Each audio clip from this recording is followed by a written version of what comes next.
Hi மச்சான். வாடா. பணம் கேட்டிருந்தேனே. எடுத்துதான் வச்சிருக்கேன். தேங்க்ஸ் மச்சான். வரேன். ஆரிஃபே, நிறைய உறவுகள் பாதிக்கப்படுறதே இந்த பணத்தால் தான். ஸோ சொன்ன டைம்ல கரெக்டாக அந்த பணத்தை கொடுத்துரு. ஏன்னா நீங்க 2 பேரும் க்ளோஸ் ஃப்ரெண்ட்ஸ் இல்லை, அதான் சொல்றேன். அதெல்லாம் கொடுத்துருவோம் ப்ரோ. வரேன்.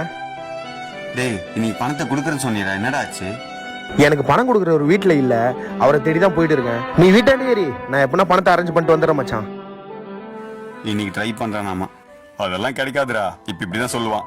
இன்னும் 2 மணி நேரம் கழிச்சு ஃபோன் பண்ணு. மொத்தம் நான் இவ்வளவு ட்ரை பண்ணேன், கிடைக்கல. இன்னொரு 1 வாரம் டைம் கூடான்னு கேட்பான்டா. டேய், என்ன ஃபீல் பண்றியா என்ன? அதெல்லாம் ஒண்ணும் இல்லடா. இவனுக்கு கொடுத்த பணத்தை நான் பிச்சை போட்ட மாதிரி நினைச்சுக்கிறேன். உயிர் நண்பன்னு நினைச்சேன். அவன் இப்படி பண்ணுவான்னு கொஞ்சம் நினைச்சு பார்க்கல. வா மச்சான், புடி உன் காசு. நான் பணத்தை திருப்பி கொடுத்தாலும் நான் கொடுத்துருவேன்னு என் மேல நம்பிக்கை வச்ச பாத்தியா? அந்த நம்பிக்கையே எனக்கு போதும்டா. அதுக்கே நான் கடன் பட்டிருக்கேன். போயிட்டு வரேன் மச்சான்.